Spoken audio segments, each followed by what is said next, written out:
Motion of freely falling bodies, यानी अगर हम कभी मुशाहिदा करें कि अगर हम किसी ऑब्जेक्ट को, चाहे वो स्टोन हो या कोई बॉल हो या कोई भी चीज़ हो, अगर हम उसको ज़मीन की तरफ फेंकते हैं या छोड़ते हैं तो ज़मीन की कशिश की वजह से ज़मीन की तरफ आती है। लेकिन अगर हम इसके मोशन को देखें तो इसमें हम ये बात हमारे मुशाहदे में आती है कि वो ऑब्जेक्ट जो है उसकी वेलोसिटी, चूंकि खास डायरेक्शन में टाइम के हिसाब से ये डिस्प्लेसमेंट कवर करे तो मैं इसे वेलोसिटी कहूँगा, तो ये इसकी वेलोसिटी में जो एक इजाफा हो रहा होता है वो हर हर लम्हे यानी एक एक सेकंड के बाद, चले मैं भी बात करता हूँ, वो इक्वली यानी बढ़ रहा होता है। यानी मैं यूँ बात करता हूँ कि फर्ज करें जब मैंने इसको अपने हाथ में थामे हुए था और उसको अभी मैं छोड़ा नहीं था, तो इस वक्त इसकी इनिशियल वेलोसिटी 0 थी। लेकिन जब मैंने इसको जैसे ही छोड़ा, एक सेकंड गुजरने के बाद मैंने जब इसकी वैल्यू मुशाहिदे में लाई, तो चलें इस वैल्यू को मैं कहता हूँ V2, तो इसकी वेलोसिटी अब 10 मीटर पर सेकंड तक जो वो आ चुकी थी। फिर एक सेकंड के बाद मैंने फिर मुशाहिदा किया, जो कि अभी बॉल अभी फिलहाल जमीन तक नहीं पहुंचा, तो मैं कहता हूँ इस वक्त जो इसकी वेलोसिटी थी वो अब 20 मीटर पर सेकंड तक पहुंच गई है। यानी ये एक एवरेज बात मैं कर रहा हूँ। और इसी तरीके से फिर जो है वी, अगर हमने एक और सेकंड के बाद अगर देखें तो अब 30 मीटर पर सेकंड यानी 30 मीटर का फासला एक सेकंड में तय करने की सलाहियत रख रही है। और फिर इसी तरह अगले लम्हे फिर एक सेकंड के बाद 40 मीटर पर सेकंड। तो हमने देखा कि ये इसमें जो वेलोसिटी में तब्दीली आ रही है टाइम के हिसाब से, जिसे हम एक्सेलरेशन जो है वो कहते हैं, अगर हम इससे देखें तो हमने देखा कि 10 से 0 का फर्क 10 का, और एक सेकंड से इसको डिवाइड करें तो ये 10 मीटर पर सेकंड स्क्वायर बन जाती है इसकी एक्सेलरेशन। फिर अगर इस लम्हे अगर हम देखें जो कि एवरेज एक्सेलरेशन है, ये आप जानते हैं बात के इंस्टेंटेनियस एक्सेलरेशन तो टाइम को बिल्कुल 0 के यानी करीब करीब लिखा जाता है, जो कि फिर प्रैक्टिकली थोड़ा सा इस तरह से इसकी कैलकुलेशन करना मुश्किल है। यहाँ पर चले हम एवरेज ही बात करें। यहाँ पर अगर हम देखें एवरेज जो एक्सेलरेशन है और इसकी डायरेक्शन भी हम देख रहे हैं कि ये चूंकि वेलोसिटी इंक्रीज हो रही है, तो मैंने कहा था जिस वक्त वेलोसिटी इंक्रीज होती है तो एक्सेलरेशन की डायरेक्शन वेलोसिटी की डायरेक्शन की सिमत में होती है, यानी वेलोसिटी भी नीचे की तरफ बढ़ रही है तो एक्सेलरेशन भी नीचे की तरफ बढ़ रही है, और साइन इसका क्या होता है जी, पॉजिटिव होता है। तो यहाँ पर हमने देखा कि इस लम्हे भी अगर 20 और 10 का फर्क देखें 10 ही आता है, यानी 10 मीटर पर सेकंड जो है वो वेलोसिटी में तब्दीली आई है एक सेकंड में, तो हम पर सेकंड स्क्वायर इसको कर देंगे। इसी तरह इस लम्हे भी अगर एवरेज एक्सेलरेशन देखी जाए तो ये भी वही 10 मीटर पर सेकंड स्क्वायर में आ रही है। तो फिर हमने एक बात इस तरह से की कि फिर एक एवरेज बात हमने ऐसे कर ली कि फिर कोई भी ऑब्जेक्ट हो, चाहे वो यानी हमारे पास कोई बहुत बड़ा ऑब्जेक्ट हो यानी जो बहुत ही जिसमें बहुत ज्यादा पार्टिकल्स से वो मिलके बना हो, जैसे जिसे हम कहते हैं जिसका मैस बहुत ज्यादा है, यानी जारी बात है ग्रेविटी की वजह से उसका वेट भी बहुत ज्यादा होगा। और ये फर्ज करें एक बहुत बड़ी ईंट है, बहुत बड़ा पत्थर है, उसको हम फेंकते हैं और उसके मुकाबले में एक पर जो कि एक या एक धागा जिसको हम फेंकते हैं। अब हम इसमें ये असूम करते हैं कि जो एयर फ्रिक्शन है वो नहीं है, या हवा जो है वो, चूंकि लाइट ऑब्जेक्ट है जाहिर बात है हवा पे उसका एकदम से उसके ऊपर ज्यादा असर होगा। इस चीज को अगर इग्नोर कर दिया जाए तो आप देखें कि हर हर पार्टिकल को जो जमीन अपनी तरफ खींच रही है और वो एक ही फोर्स से खींच रही है। तो इस वजह से जो एक्सेलरेशन जो प्रोड्यूस होगा वो सब ऑब्जेक्ट में एक जैसा होगा, और उसकी बेस पे हम ये कहते हैं कि जो जमीन तक पहुंचने, चूंकि एक स्पीड ही वो चीज होती है जो कि किसी ऑब्जेक्ट को टाइम के हिसाब से एक खास पोजीशन तक लेके आती है, तो फिर जब हम वो स्पीड ही एक जैसी रख रहे हैं तो फिर इसका मतलब है ये ऑब्जेक्ट भी उतने ही यानी एक साथ एक ही टाइम में ये जमीन तक पहुंचेंगे, जो कि फिर अगर 2 सेकंड है तो 2 सेकंड में, या 3 है तो 3। तो ये बात गैलीलियो ने की थी जी, जो कि एक इन्होंने एक एक्सपेरिमेंट किया था पीसा टावर पर, और इन्होंने ये बात फिर मुशाहिदे में की थी कि उन्होंने जो है वो यानी एक लाइट ऑब्जेक्ट यानी जिसे हम पर वगैरह कहते हैं विदर, और एक जो है कोई स्टोन लिया था, दोनों को फेंका था और दोनों जो है उन्होंने मुशाहिदे में देखे कि एक ही टाइम पे वो जमीन पर पहुंचे। तो ये फिर उन्होंने एक स्टेटमेंट दी थी। इस तरीके से फिर हम ये बात करते हैं कि जब हम एक बॉडी को जब फ्री फॉल का केस हम स्टडी करते हैं और उसका जो मोशन होता है वो लीनियर मोशन होता है, यानी वो एक ही डायरेक्शन में जमीन की तरफ आ रही होती है, चूंकि हम विदाउट एयर रेजिस्टेंस की बात कर रहे होते हैं, तो फिर हमारे पास फर्ज करें अगर उसकी इनिशियल वेलोसिटी वी आई है और फिर जमीन पे जिस टाइम जितने देर में वो पहुंचती है वो टी टाइम लगता है, और यानी और जब वो जमीन पे हिट करती है तो कुछ एक खास वेलोसिटी होती है जिससे वो हिट करती है, वो वी एफ ओ जिसे हम फाइनल वेलोसिटी कहते हैं। तो इस केस में जो एक्सेलरेशन यानी वेलोसिटी में जो तब्दीली प्रोड्यूस हो रही है वो, जिसको मैंने 10 मीटर पर सेकंड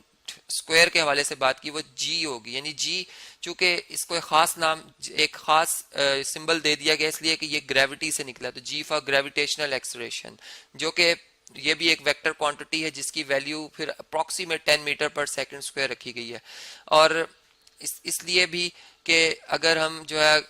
यानी अगर हम यहाँ पर देखें तो एक्सलेरेशन भी क्योंकि पॉजिटिव है, डाउनवर्ड डायरेक्शन में पॉजिटिव है। अगर मैं इसी तरह अगर मैं ये इस बात को इस तरह से रिवर्स में लूँ कि मैं अगर एक ऑब्जेक्ट में ज़मीन पे खड़ा हूँ, मैं ऊपर फेंकता हूँ ऑब्जेक्ट को, ये मेरे हाथ में ने इसको थामे हुए था, और अब मैं इस ऑब्जेक्ट को अगर जो है वो ऊपर की तरफ फेंकता हूँ, तो ये ऑब्जेक्ट जो है वो पहले इसकी वेलोसिटी जीरो होगी, और यानी जैसे मैं इसको छोड़ूंगा तो इसकी एक वेलोसिटी जो है वो पहले मैक्सिमम यानी इस तरह से होगा कि जिस वक्त जिस लम्हे में छोड़ दूंगा उस वक्त इसको एक मैक्सिमम वेलोसिटी से ही आएगा ऊपर की तरफ, लेकिन वक्त के साथ साथ इसकी वेलोसिटी कम होती जाएगी। यानी यहाँ पर अगर हम इनिशियल वेलोसिटी को कोई वैल्यू दे रहे हैं तो वो जब छोड़ने के बाद मैक्सिमम और यहाँ पर आकर फाइनल जीरो हो जाएगी, बिल्कुल उसका रिवर्स हो रही है। तो ये क्यों कम हो रही है, अगर हम देखें तो इस पर मुसलसल मुसलसल जो है वो जो ज़मीन की ग्रेविटेशनल फोर्स है वो उसको रोक रही है, ऊपर जाने से रोक रही है, जिसकी वजह से जो एक्सलरेशन अब प्रोड्यूस हो रहा है वो चूंकि कांस्टेंट है, यानी ऊपर जाने और नीचे जाने में उसकी जो मैग्नीट्यूड है वो सेम है, लेकिन डायरेक्शन चूंकि ऑपोजिट होगी, तो इस दफ़ा हम इसको माइनस उसी वैल्यू को नेगेटिव के साथ लिखेंगे, -10 मीटर पर सेकंड स्क्वायर। तो जो कि फिर हम यूँ कहते हैं कि अगर हम किसी ऑब्जेक्ट को ऊपर फेंकते हैं तो वैल्यू ऑफ जी जो होती है वो नेगेटिव होती है, और उस पर उसका रीज़न भी हमने दिया कि वही फोर्स लग रही है जो कि पहले नीचे खींच रही थी, वही फोर्स इसको वापस नीचे ही खींच रही, लेकिन मोशन के मुखालिफ है। तो इस तरीके से ये जी की वैल्यू हमारे पास आती। फिर हमने ये भी बात ऑब्जर्व की, अगर हम किसी हिल यानी सी लेवल से किसी पहाड़ी इलाके में चले जाएं तो वहां पर जी की वैल्यू कुछ उस बुलंदी की वजह से कम हो जाती है। और फिर दूसरी बात ये कि जिस तरह से यहाँ पे हम कह रहे थे कि हमारे पास इक्वेशन ऑफ मोशन जो है कि वी एफ जो इक्वल होती है वो V I plus A T के इक्वल है, जो कि इसमें ए जो है वो एक्सलरेशन है, वो जो मोशन में यूनिफॉर्म एक्सलरेशन प्रोड्यूस हो रही है। ये अगर हम देखें तो हमारे पास जो ग्रेविटेशनल एक्सलेशन है वो भी यूनिफॉर्म है, तो फिर हम कहेंगे कि वी एफ जो है वो इक्वल टू है V I plus G T के, यानी चूंकि इसमें भी जो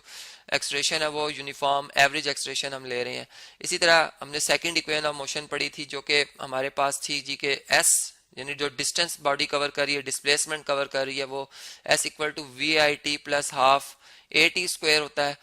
और इसमें भी अगर हम देखें तो ए जो है वो रिप्लेस कर देगा जी को, क्योंकि इसमें भी एज एक्सलेरेशन थी वो यूनिफॉर्म थी, और यहाँ पे भी जी हमारे पास जो है वो यूनिफॉर्म एक्सलरेशन है, तो हम इसको फिर इस तरीके से लिख लेंगे। यानी हम हर जो हमारे पास इक्वेशन ऑफ मोशन है, जैसे 2as equal to V F square minus V I square है, अब हम इसको भी इस पे भी ए से इसको रिप्लेस कर देंगे, तो ये 2gs जो है वो इक्वल टू आ जाएगा V F square minus V I square के। तो ये इस तरह से हम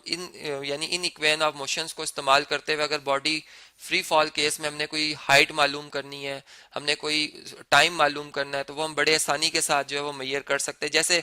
फर्ज करें अगर हम एक कोई प्रॉब्लम को देखेंगे जिसमें इनिशियल वेलोसिटी बता दी जाए, फर्ज करें 20 मीटर पर सेकेंड है,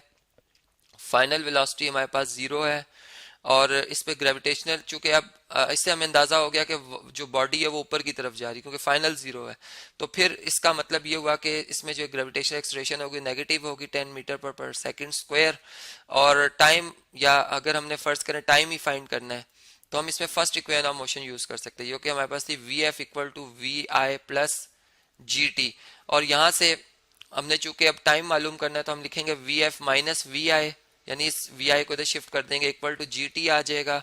और अगर हम जी से दोनों तरफ डिवाइड कर दें यहाँ भी और यहाँ भी, तो यहाँ से जी से कैंसिल, तो हमारे पास टी सेपरेट हो जाता है, जो कि वी एफ, अब वी एफ की वैल्यू अगर हम इसमें सब्सिट्यूट कर दें, जो कि हमारे पास कितनी है जी 0 है, जबकि वी आई हमारे पास कितनी है जी वो है यानी 0 मीटर पर सेकंड, इसको हम लिखेंगे जी यहाँ पे 0 मीटर पर सेकंड, और यहाँ पर वी आई हमारे पास 20 मीटर पर सेकंड है, और डिवाइडेड बाय जी हमारे पास 10 मीटर पर सेकंड स्क्वायर है। तो यहाँ से आप देख सकते हैं कि ये -20, बल्कि -10 था जी, -20 आएगा, यहाँ जवाब है -10 आएगा मीटर पर सेकंड, और ये भी मीटर पर सेकंड स्क्वायर जो है इसको हम यहाँ पर शिफ्ट कर देंगे, तो ये सेकंड इस सेकंड को ख़त्म कर देगा, मीटर मीटर से कैंसिल, माइनस साइन इससे 2, तो हमारे पास 2 सेकंड जो है इसका जवाब आ जाता है। तो इस तरह से टाइम भी मालूम हो सकता है,